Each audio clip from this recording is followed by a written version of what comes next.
Premier point, l'Asie prend le pouvoir. Donc il mentionne le pouvoir reviendra à l'océan Indien.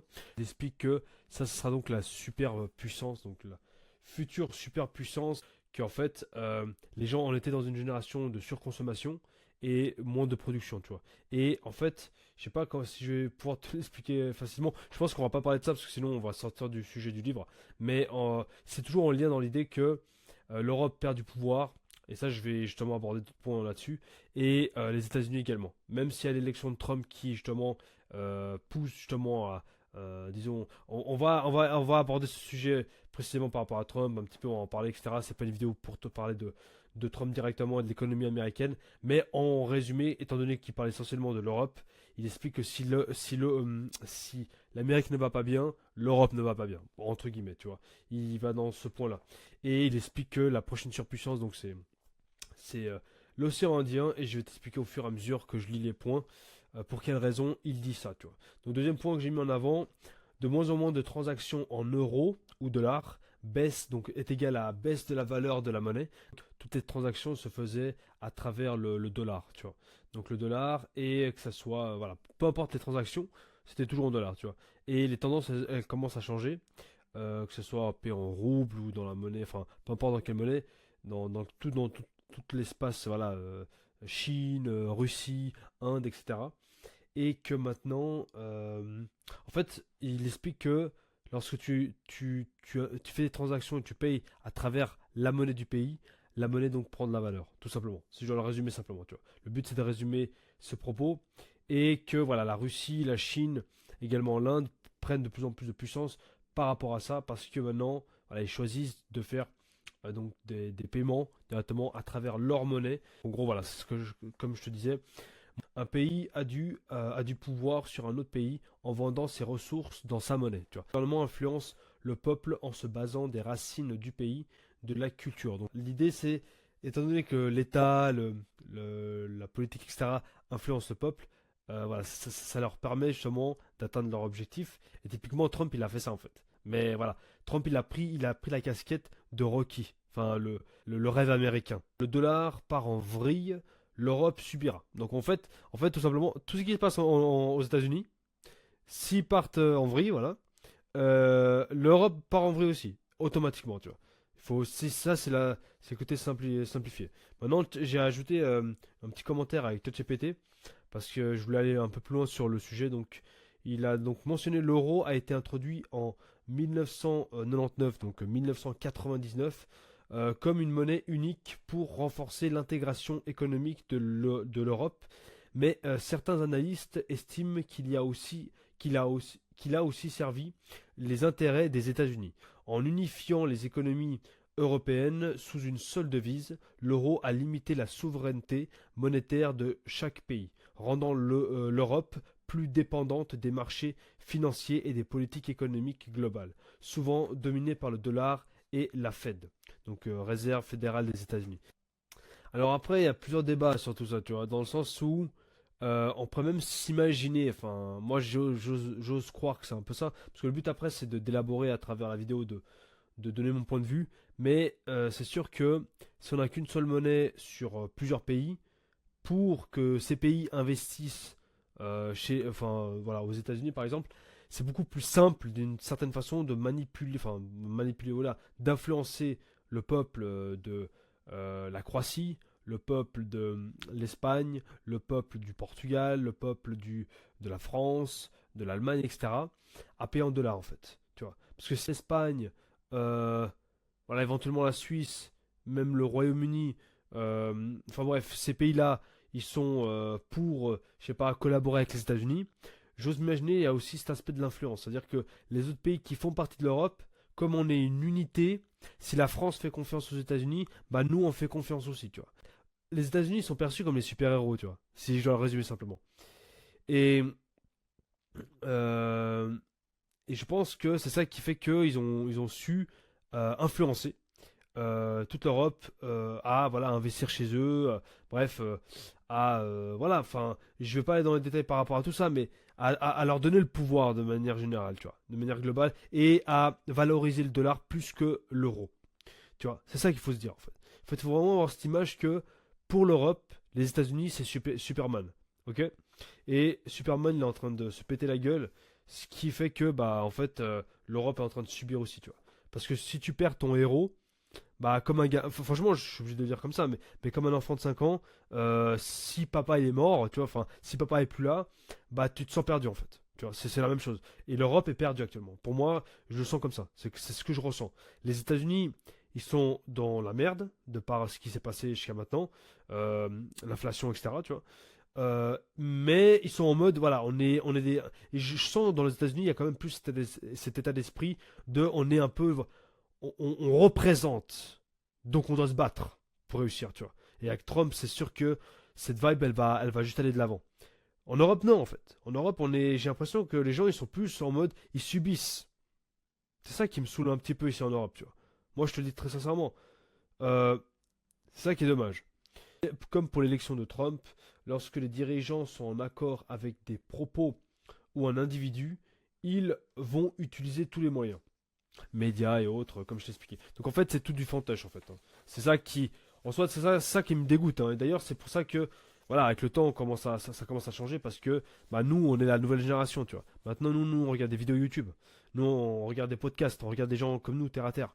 On lit des livres, voilà, que ce soit Charles Gave ou peu importe, pour justement sortir de cette matrice qui, en fait, les médias, c'est que des conneries, tu vois. En fait, c'est limite, c'est du théâtre. Même aux les Américains, à force de prendre du recul, de t'éduquer, bref, tu te dis, mais en fait, c'est que du fantoche. La plus 80% 90% des trucs, c'est du fantoche. Il y a éventuellement Trump, que c'est pas du fantoche, tu vois. Il est venu de rien, il est venu en mode, yo les gars, c'est moi, tu vois. Et ça, juste pour ça, tu préfères qu'il y ait un mec comme lui dans le pouvoir qu'une autre personne. Parce qu'en fait, tu sais pas ce qu'ils font. Ils te disent un truc, mais en fait, ils font l'inverse. Donc en fait, tu peux pas vraiment avoir confiance, tu vois. Et tandis que Trump, quand il dit un truc, bon, il fait de son mieux pour le faire. Parce que bon, des fois il exagère, il a le côté un peu, voilà, comme je te dis, le American Dream. En un jour, la guerre en Ukraine, c'est fini. Mais c'est juste son côté American Dream. Je te dis, il a porté la casquette de Rocky. Bref, mais après, voilà, mais ça n'empêche que ça reste l'image de Rocky. C'est mieux d'avoir un Rocky à la tête du pouvoir que quelqu'un qui fait semblant d'être Rocky, tu vois. Si je dois le résumer simplement. C'est certain que beaucoup qui sont au pouvoir ne sont pas compétents. Donc fils d'un tel, fils de maman, fils de papa, un grand pouvoir implique de grandes responsabilités. Genre, on te donne un grand pouvoir, les gens ils veulent juste le grand pouvoir pour à la fois l'image ou bien être haut placé. Tu sais, ils pensent pas au peuple en fait. Tu vois, ils pensent pas au peuple tout simplement. Que ça soit être au pouvoir pour montrer que je suis au pouvoir, ça là-dessus, je pense c'est aussi Charles Gave qui disait par rapport à Macron que Macron il disait un truc. Quand Macron il se regarde dans un miroir, il se croit beau. C'est marrant parce que c'est se croit beau. En fait, ça sous-entend que il est fier de lui d'être président. Donc ce qui est pas une mauvaise chose en soi, tu vois. C'est bien d'être fier de soi, mais tout est une question d'équilibre. Tu sais que tu as des responsabilités avant tout, avant de croire que ouais machin, j'ai réussi. Non, tout ça c'est, on s'en fout de ça. C'est quand tu portes la casquette comme un général militaire ou peu importe, quand tu portes la casquette, oui, il y a tout le monde qui te regarde, général, commando, marshal, oui, oui, c'est bien, mais tu as des responsabilités derrière, tu vois. Et ça, malheureusement, je le pense sincèrement, mais de manière globale, si on parle de la France, parce que lui parle beaucoup de la France, voilà, euh, il n'y a pas ça, tu vois.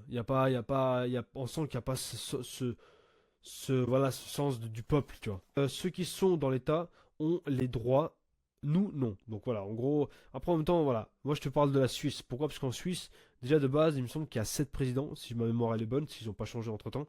Mais tu peux voter une loi. Enfin, en Suisse, tu sens que les gens, c'est le peuple qui vote. Tu le sens. En fait, limite, tellement que tu le sens, c'est que les gens, le peuple, le- les habitants, ils dégagent cette énergie. Ils dégagent une énergie qu'on est libre de nos choix. Et en fait, les gens, ils vont mieux, en fait. Ils sont mieux psychologiquement. Ensuite, citation, donc deux petites citations sympas. Comme le disent les Allemands, il vaut mieux une fin horrible qu'une horreur sans fin. Donc je le redis, il vaut mieux une fin horrible qu'une horreur sans fin. Einstein, demandez à ceux qui ont créé un problème de le régler est le comble de l'imbécilité. Et tu vois bien, que ce soit les politiciens, en fait, en gros, pour lui, Charles Gave, faites une mise à jour sur tous vos politiciens, en fait. Changez, les gars, 50% dégagés, en fait, tout de suite. Parce qu'il y a plein de choses à changer, tu vois. Et ce qui est pas plus mal, parce que quand tu vois le niveau, enfin le PIB de la France actuelle, si tu fais la comparaison du avant et du après, ça c'est toujours intéressant. Tu vois que une catastrophe. Nul ne peut chercher à imposer aux autres ses croyances religieuses ou philosophiques, et surtout pas ceux qui sont au pouvoir. La concurrence doit régner dans le monde des idées comme dans le monde des affaires. Le contrôle de l'État s'effectue par le vote des impôts par ceux qui les payent. Le droit de propriété est absolument intangible et ce principe s'applique en particulier sur le produit du travail de chacun. Le droit vient du bas au travers d'une lente maturation historique. La justice est rendue par le peuple et non pas par une partie de l'État. Ces principes ne peuvent s'appliquer qu'à l'intérieur d'une nation en excluant ceux qui les refusent. Voilà, je t'ai partagé quelques points par rapport à ça. Voilà, si jamais tu n'as pas le livre, donc ça te permettra de voir la page 76 lorsque il mentionne des bons principes d'un État qui fonctionne. Ensuite, une monnaie indépendante est la marque d'une souveraineté. Donc voilà, c'est encore une fois, comme je te l'expliquais avant, la monnaie, c'est important, c'est ce qui représente donc le pouvoir d'un pays. Ok. Ensuite, fonction d'une monnaie. Étalon de valeur, donc temps, travail. Instrument d'échange, entraide, commerce, donc entrepreneuriat également. Réserve de valeur, capital. Ok. Donc c'est ça. Il me parle de ça. Ensuite, la valeur monétaire, avoir beaucoup d'argent, n'est pas seulement ce qui compte. L'homme ne vit pas de pain. Parole biblique du Christ. Donc voilà, en gros, ce qui fait comprendre, c'est que l'argent ne fait pas tout dans la vie. Donc tu as aussi les valeurs de la société, du peuple, ce qui représente, bah, tout ce qui est l'aspect de l'art, aussi l'art, l'histoire d'un pays, tu vois, tout ça. Bref, c'est un tout qui fait que les personnes arrivent à se recentrer sur eux-mêmes, surtout dans la nouvelle génération dans laquelle nous vivons, avec tous ces jeunes qui sont perdus. Ces jeunes, ils ont besoin de se recentrer, tu vois. Donc voilà, en gros, ce qu'il explique, c'est qu'il n'y a pas que l'argent qui compte dans un pays. Après, il va plus en précision, mais voilà, là, je t'ai fait vraiment un résumé. Le but, c'est de te faire un petit résumé, même si la vidéo, des fois, elle est un petit peu longue, mais tu as compris le principe. Ensuite, alors ça, tu sais, moi, franchement, en écrivant ça, je me suis déjà imaginé, quand je vais te filmer cette vidéo, qu'est-ce que je vais dire par rapport à ça. Une personne qui change ma serrure de chez moi et qui s'installe comme ça, ah, moi, je deviens fou. Dans le sens où je veux pas, voilà, moi je veux pas l'agresser ou quoi, mais je vais le porter, je vais le sortir de chez moi en fait. Des fois je me dis, là, dans ces trucs comme ça, moi je trouve que c'est fou quand même, tu vois. Tu vois, en Suisse typiquement, il y aurait eu probablement une votation contre cette loi, tu vois. Et moi je te dis, j'aurais voté, tu vois. C'est ça que je ressens en Suisse plus qu'en France par exemple, c'est que tu sens que tu peux changer les choses, tandis qu'en France non en fait. Et ce que je sais plus c'était quoi concrètement le sujet, mais j'avais vu un truc en mode, il y avait une loi, tu vois, qui favorisait voilà, un groupe de personnes ou qui favorisait les entrepreneurs. Je me rappelle plus très bien c'était quoi. Et en fait, ils ont juste, pour contrer cette loi, ils ont ajouté une nouvelle loi, tu vois. J'avais entendu quelque chose comme ça dans un podcast et tout, tu vois. Et en fait, ni vu ni connu. Tu vois, t'es ni vu ni connu, tu vois rien en fait. Salut, tu vois. Donc voilà, enfin moi des trucs comme ça, moi je te dis, hein, encore une fois, moi j'ai été éduqué par l'état d'esprit suisse, de ce côté de liberté, tu vois. C'est pour ça que moi je lis des livres comme cela et je me sens connecté avec ce que Charles Gave dit en fait. Je suis pas quelqu'un qui veut cracher sur tout le monde. Chacun a ses défauts, chacun a ses qualités, que ce soit des pays, des gens, etc. Tu vois. La Russie aura l'armée la plus puissante du monde. Et j'avais noté en fait que en fait c'est une question d'influence. J'avais mis, lorsque tu vois les USA à l'époque euh, lancer la bombe nucléaire à Hiroshima, ça montre une dominance et un statut de pouvoir. Et ce qui se passe en Russie, c'est pareil. Ça a une influence dans le monde en fait. C'est-à-dire que si nous on a gagné, si on a gagné cette guerre, ça montre un peu cette image je pense que c'est ça qu'il voulait sous-entendre Charles Gave, c'est que ça montre cette image que, vous avez vu les gars, nous on gagne. Tu vois, nous on va jusqu'au bout et on gagne. On a gagné une fois, on peut regagner les gars. Faites-nous pas chier, tu vois. Et donc je dirais que, et bon, les États-Unis c'est toujours les États-Unis, tu vois. Mais ce qui a fait des États-Unis vraiment une puissance euh, euh, incroyable, tu vois, c'est à l'époque, étant donné que les gens encore, ils étaient encore plus influençables qu'aujourd'hui, Je veux dire, c'est pas parce que tu lances une bombe nucléaire que t'es la superpuissance, hein. Ça veut rien dire, tu vois. Dans l'idée, en fait, dans l'idée. C'est juste ils ont utilisé plein d'éléments comme ça, et à travers la guerre mondiale, yo les gars, on est Superman, on va vous aider. Ils viennent à la fin presque, tu vois. En mode, on vous a sauvé la vie, maintenant faites ce qu'on vous dit, tu vois. Et bref, et à travers toutes ces influences, et le fait qu'ils ont gagné la guerre contre le Japon, etc., ils se sont mis dans un état de on est Superman. Nous sommes les kings. Et donc les gens se sont agenouillés. Ensuite, l'OTAN et la Commission européenne partent en vrille, donc page 177. Il va plus en précision par rapport à ça. Donc bref, voilà, je te parlais avant des États-Unis que ça part en vrille. L'OTAN, Commission européenne, c'est tout l'ensemble en fait.